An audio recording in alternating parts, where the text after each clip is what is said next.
불가능합니다. 이건 분명 누군가의 도움을 받았을 겁니다. 봉화 산골마을 출신 한국 소녀의 놀라운 바이올린 연주에 베를린 음악계가 발칵 뒤집어졌습니다. 그녀가 무대에 올라 첫 음을 연주하자 세계적인 지휘자는 눈물을 보이며 말했습니다. 이건 믿을 수가 없어요. 우리 오케스트라가 평생 추구한 감동인데. 아무도 몰랐습니다. 이 음악이 폐창고에서 고쳐진 버려진 바이올린으로 시작되었다는 사실을요. 그 감동적인 스토리, 지금 바로 시작합니다. 안녕하세요. 제 이름은 이지수입니다. 경북 봉화군 산간 오지 마을에서 태어나 자랐어요. 세계적인 음악가들이 대형 콘서트홀을 가득 채울 때 저는 할머니와 함께 땅을 일구고 있었죠. 대도시에서 아이들이 첨단 음악실에서 교육받을 때 저희 마을에는 음악실조차 없었으니까요. 세계 언론이 지금 제 이야기를 앞다투어 보도하지만 아무도 모르는 진짜 이야기가 있습니다. 오늘도 수업이 끝난 교실은 쥐 죽은 듯 고요합니다. 봉화분교 2층 끝방. 우리 반은 고작 12명뿐인데도 이 고요함이 때론 무겁게 느껴지곤 해요. 창문 너머 하늘은 맑고 푸르지만 그 푸르름을 함께 나눌 친구들은 벌써 집으로 돌아갔습니다. 지수야, 오늘도 늦게 가니? 유일하게 남아있던 김 선생님이 걱정스럽게 물으셨어요. 선생님은 이해 못하실 거예요. 집에 가도 할머니는 밭에 나가 계실 테고 저는 또 혼자일 테니까요.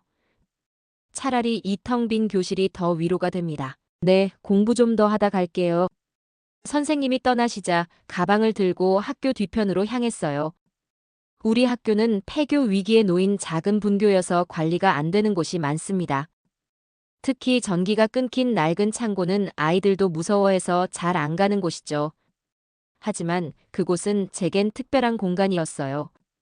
창고 문을 열자 익숙한 먼지 냄새가 코를 찔렀습니다. 오후 햇살이 작은 창문으로 비스듬히 들어와 먼지 입자들을 춤추게 했어요. 구석에 쌓인 폐품들 사이로 한 달 전 그것을 발견했거든요. 부러진 목과 끊어진 줄을 가진 폐바이올린이었죠. 오늘은 꼭 소리가 날 거야. 조심스레 바이올린을 꺼내 무릎 위에 올려놓았어요.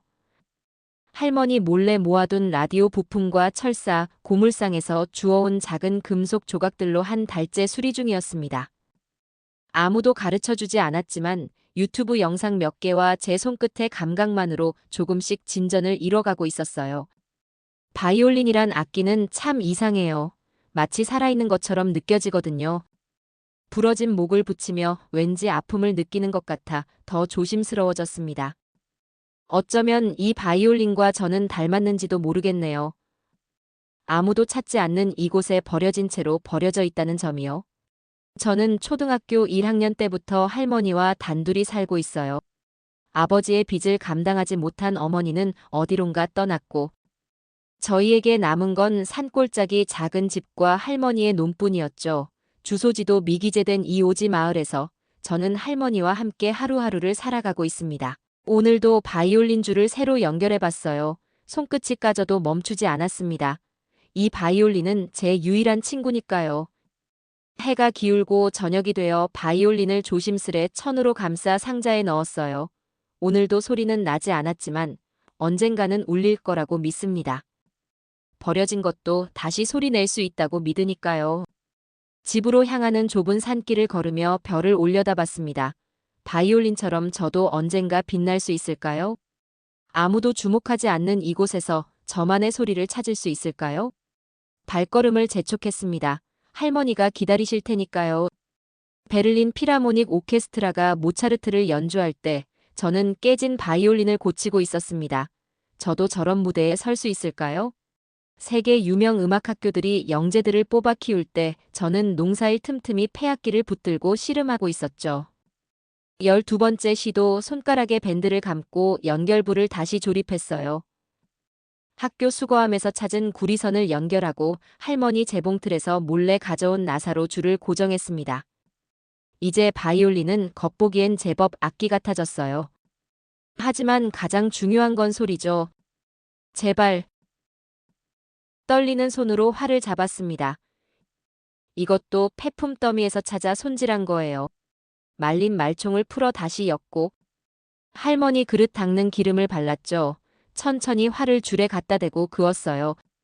처음엔 삐걱거리는 소음뿐이었지만 각도를 조금씩 바꿔가며 계속 시도했습니다. 10번째쯤 희미하게 끼익 하는 소리가 나왔어요. 소리라기보다는 울림에 가까웠지만 그 작은 진동이 제 가슴을 뛰게 했어요. 소리가 났어. 한 달 만에 처음으로 울림을 느꼈습니다. 너무 기뻐서 눈물이 나올 뻔했어요. 다시 활을 그었습니다. 이번엔 더 길고 깊은 울림이 창고를 채웠어요. 완벽한 음정은 아니었지만 그 소리는 제 영혼을 울렸습니다. 창고 문이 살짝 열리는 소리가 들렸어요. 깜짝 놀라 바이올린을 내려놓았습니다. 할머니가 문틈으로 절 지켜보고 계셨어요. 할머니 눈가에 눈물이 고여 있었습니다. 지수야, 그건 내가 만든 거니? 저는 고개를 끄덕였습니다. 할머니가 다가오셔서 제 옆에 앉으셨어요. 주름진 손으로 바이올린을 조심스레 만지셨습니다. 한 번만 더 들려줄래?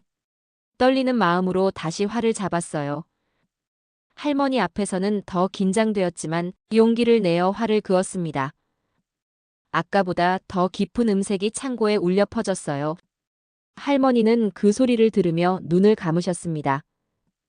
뺨을 타고 눈물이 흘러내렸죠. 우리 지수가 이런 재주가 있었구나. 할미는 몰랐어. 그날 밤 할머니는 낡은 나무 상자를 내밀었어요. 그 안에는 오래된 악보 한 장이 있었습니다. 할아버지가 젊었을 때 가지고 계셨던 거라고 했어요. 악보의 제목은 고향의 봄. 내 할아버지도 음악을 좋아하셨어. 바이올린은 아니었지만 할머니의 말씀에 새로운 용기가 생겼어요.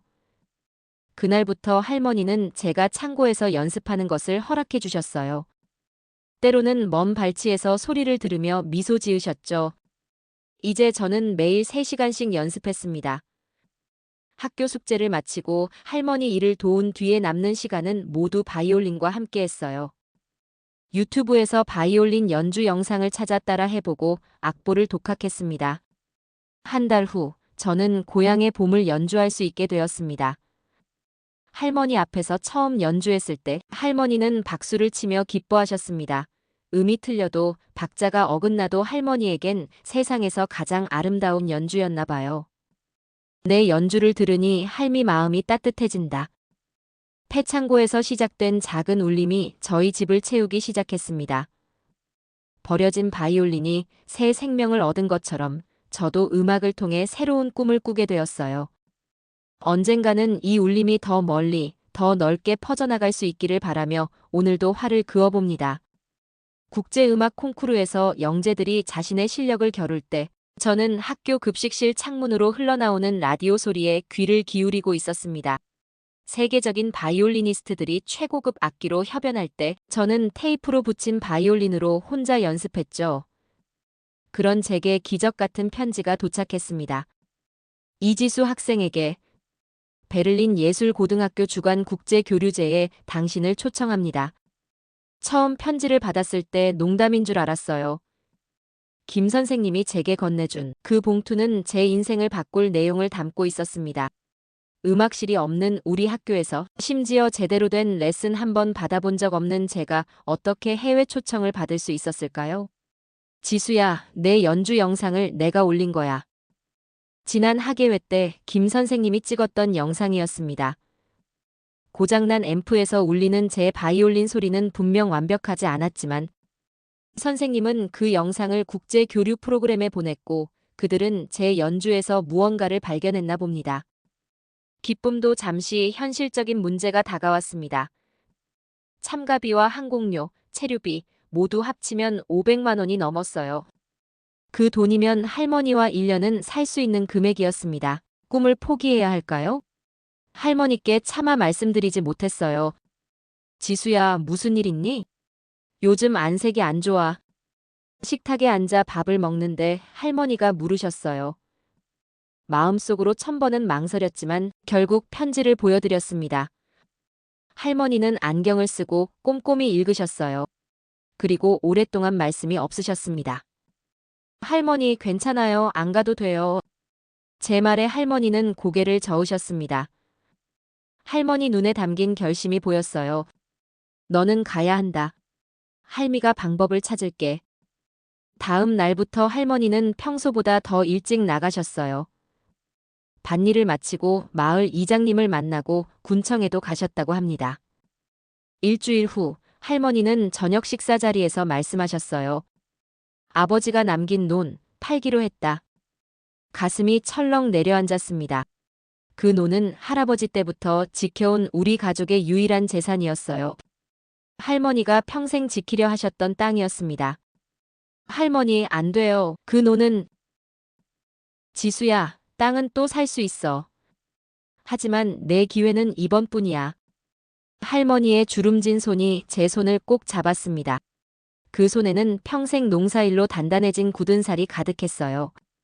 제 꿈을 위해 할머니는 자신의 전부를 내어주시려는 겁니다. 논보다 더 소중한 걸 키우고 있었네. 그게 바로 너야. 논을 판 돈으로 참가비와 항공료를 마련했습니다.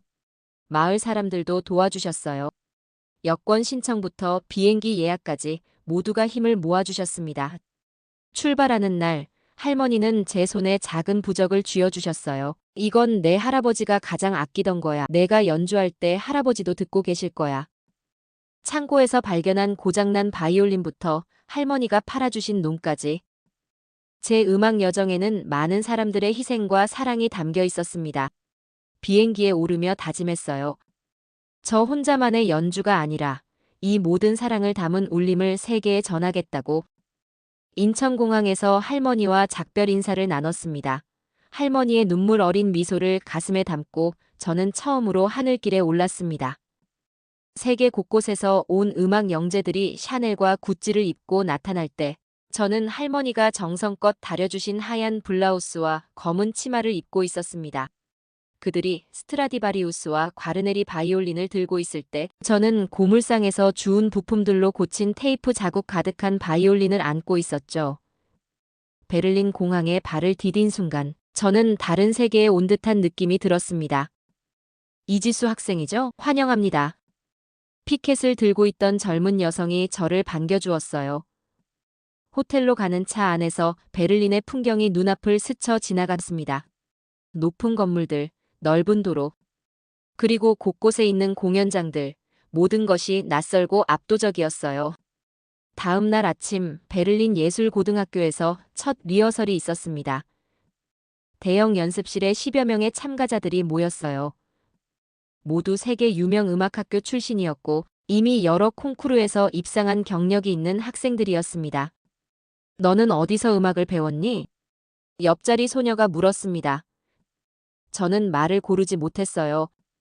폐창고에서 혼자 독학했다고 말하면 비웃을까 두려웠거든요. 독학으로 배웠어. 그녀의 놀란 표정이 아직도 기억에 남습니다. 그때 지휘자가 들어왔고 리허설이 시작되었어요. 참가자들은 차례로 자신의 연주를 선보였습니다. 모두 완벽한 기교와 세련된 연주였어요. 물론 저보다 훨씬 좋은 악기로요. 제 차례가 왔습니다. 떨리는 손으로 바이올린을 꺼냈어요. 일부 학생들이 제 바이올린을 보고 속삭이는 소리가 들렸습니다. 그들의 눈에는 제 악기가 얼마나 초라해 보였을까요? 하지만 상관없었습니다. 이 바이올린은 제 전부였으니까요. 연주해보세요. 지휘자의 말에 저는 천천히 활을 들어올렸습니다. 그리고 제가 준비한 곡, 스크리아빈의 낭만적 소품을 연주하기 시작했어요. 처음에는 떨림이 많았지만 곧 음악에 빠져들었습니다. 제가 느낀 모든 감정을 바이올린에 담았어요.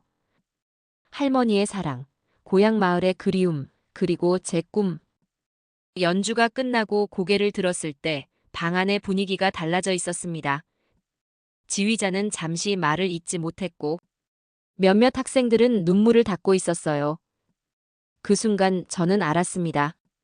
제 연주에는 기교는 부족할지 몰라도 진심이 담겨 있다는 것을. 이건 연주가 아니라 한이다. 한국어로 말하는 심사위원의 말이 들렸습니다. 한이라. 맞아요. 제 음악은 기교가 아닌 마음으로 연주하는 것이었습니다. 그것이 세계 무대에서도 공감을 얻을 수 있다는 사실이 놀라웠어요. 리허설 후 저를 둘러싼 학생들이 질문을 쏟아냈습니다. 어디서 배웠는지, 어떤 선생님에게 지도받았는지. 제가 모든 것을 솔직히 말했을 때 그들의 표정이 경외로 바뀌었어요. 패창고에서 독학으로 배운 제 이야기는 그들에게 새로운 영감이 된 듯 했습니다. 그날 밤 할머니께 전화를 걸었어요. 할머니, 제 음악이 사람들의 마음을 움직였어요. 할머니는 말없이 흐느끼셨습니다. 그 울음소리가 제게는 세상에서 가장 아름다운 화음으로 들렸어요. 다음 날 공연장에 모인 수백 명의 관객들 앞에서 저는 더 이상 두렵지 않았습니다. 테이프로 붙인 바이올린으로 연주하는 한국 소녀의 이야기는 이미 베를린 음악계에 소문이 퍼졌고 모두가 제 연주를 기다리고 있었거든요. 활을 들어 첫 음을 그었을 때 저는 더 이상 베를린에 있지 않았습니다. 봉화의 작은 창고에서 할머니가 지켜보는 앞에서 제 영혼이 울리는 소리를 연주하고 있었어요. 그 진심이 세계를 울렸습니다. 세계 최고의 무대에서 바이올리니스트들이 우아한 드레스를 입고 공연할 때 저는 베를린 공연장 분장실에서 떨리는 손으로 할머니가 챙겨주신 한복 저고리를 매만지고 있었습니다. 완벽한 음향 시스템 속에서 그들의 연주가 울려 퍼질 때 저는 태풍의 다가옴을 알리는 긴장된 침묵 속에 있었죠. 그날 베를린의 몰아친 폭우는 누구도 예상하지 못했습니다. 방금 소식을 들었습니다. 공연장 지하가 물에 잠겼어요. 행사 담당자의 다급한 목소리가 분장실을 가득 채웠습니다. 그의 손에는 물에 젖은 바이올린이 들려 있었어요. 지하 보관소에 있던 일부 악기들이 갑작스러운 침수로 망가진 것입니다. 공연을 몇 시간 앞둔 시점에 벌어진 최악의 상황이었죠. 연주는 취소해야 할 것 같습니다.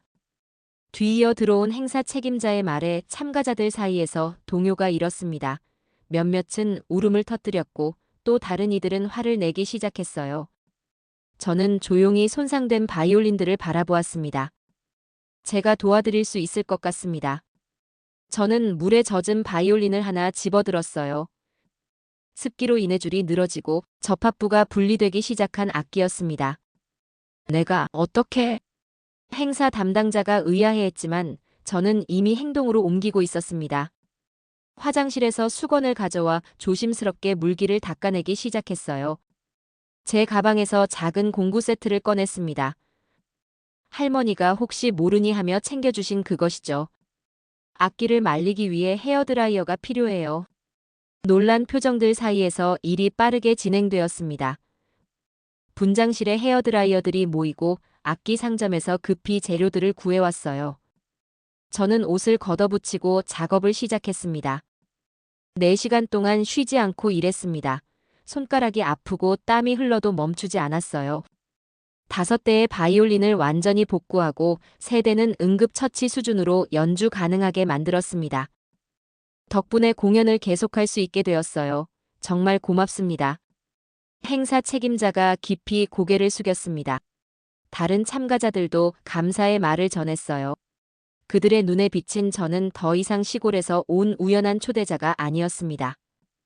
위기의 순간에 침묵을 깨고 해결책을 찾아낸 동료였죠.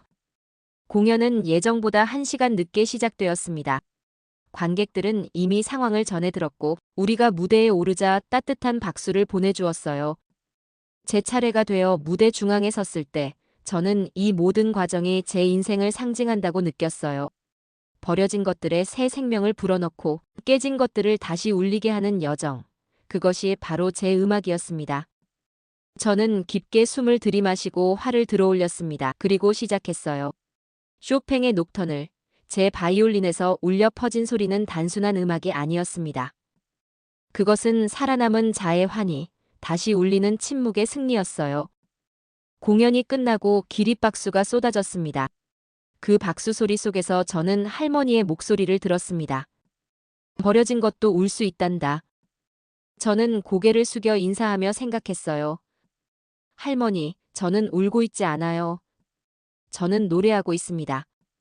세계적인 바이올린 명인들이 수십 년의 경력을 바탕으로 명성을 쌓을 때 저는 단 이틀 만에 베를린 음악계의 화제가 되었습니다. 유명 악기 제작자들이 전통과 기술로 완벽한 악기를 만들 때 제 테이프로 붙인 바이올린은 진정성이라는 다른 종류의 완벽함을 보여주었죠.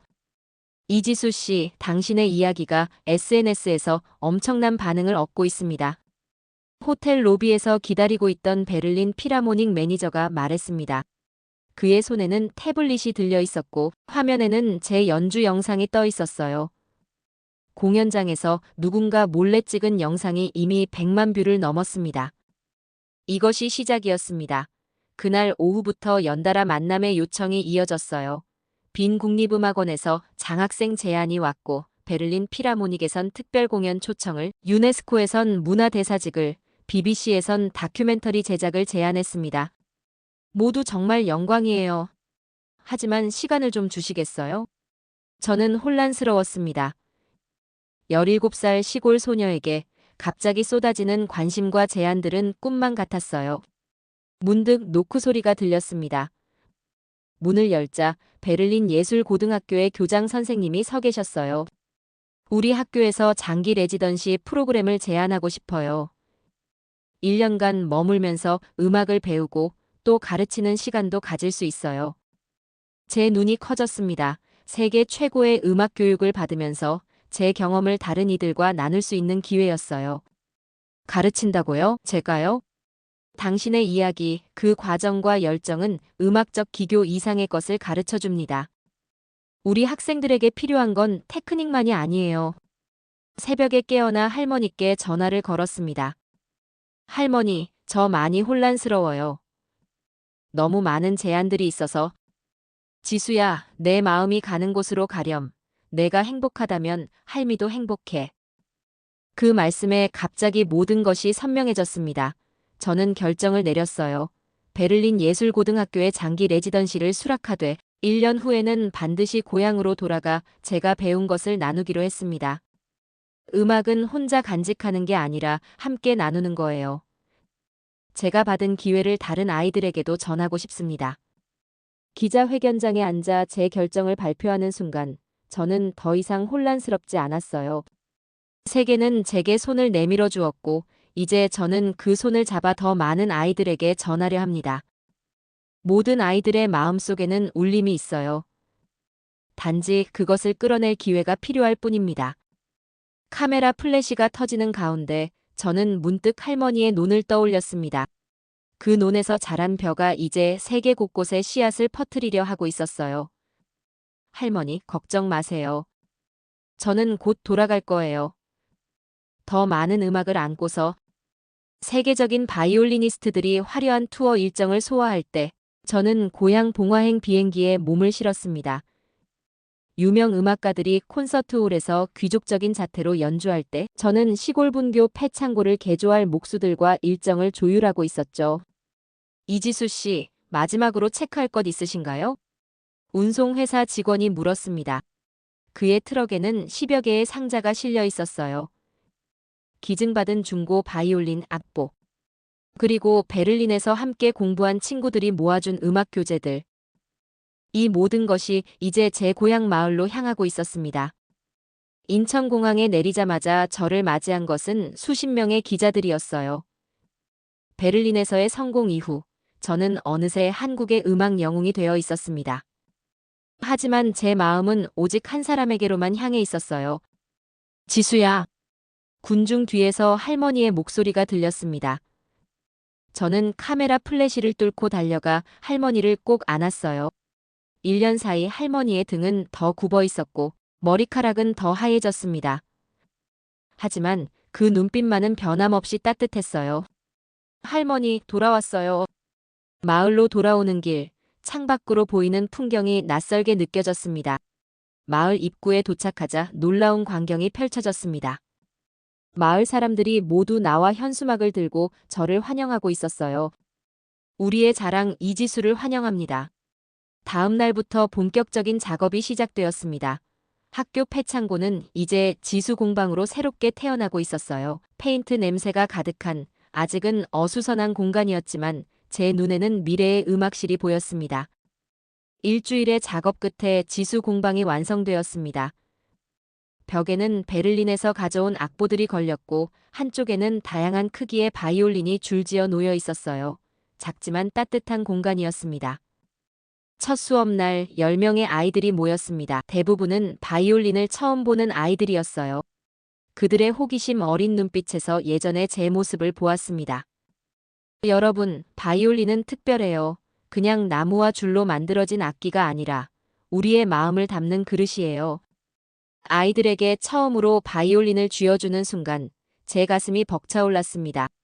그들이 처음으로 활을 그어 소리를 만들 때 비록 삐걱거리고 어설픈 소리였지만 그 안에서 저는 무한한 가능성을 들었어요. 한 달 후 저희는 마을 첫 연주회를 열었습니다. 마을회관에서 열린 작은 공연이었지만 그 의미는 컸어요. 아이들은 한 달 동안 배운 간단한 멜로디를 연주했고 마지막에는 제가 특별 공연을 했습니다.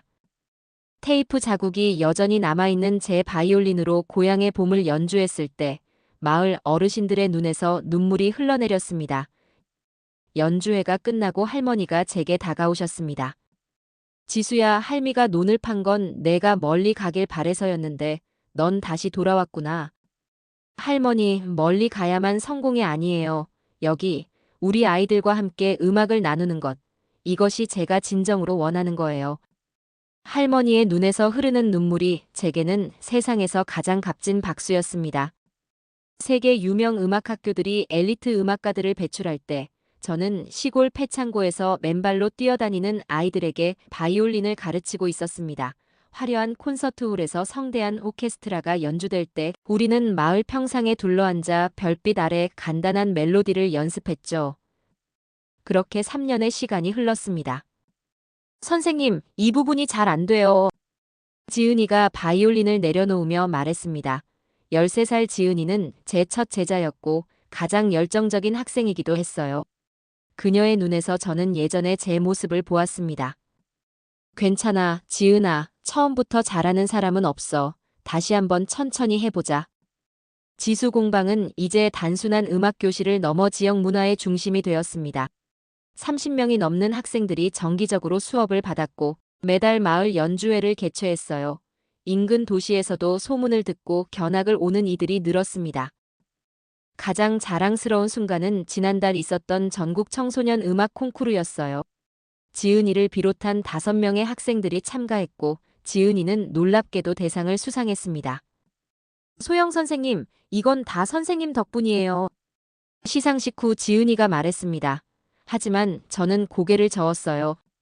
아니야, 지은아, 이건 내 노력의 결과야. 내가 한 일은 그저 너에게 기회를 준 것뿐이야.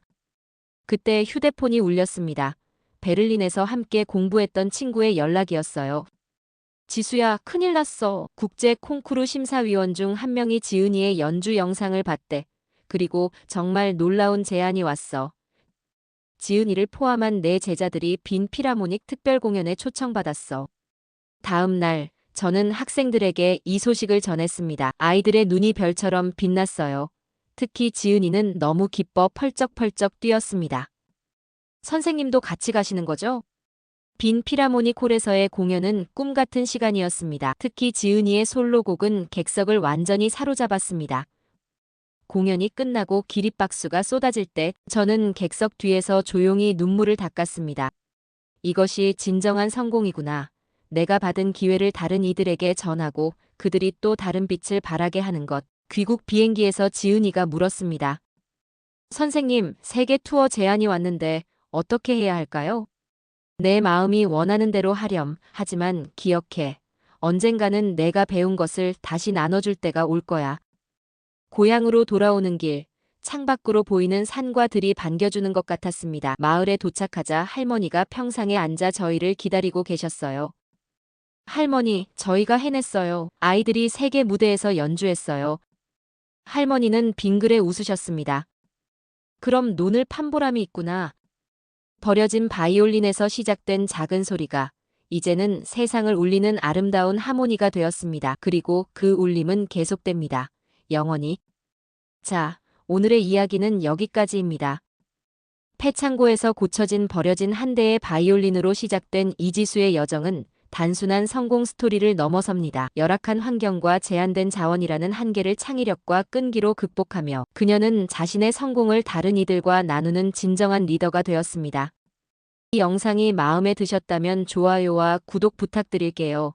그리고 여러분의 생각이나 경험도 댓글로 남겨주시면 감사하겠습니다. 다음 영상에서 또 만나요.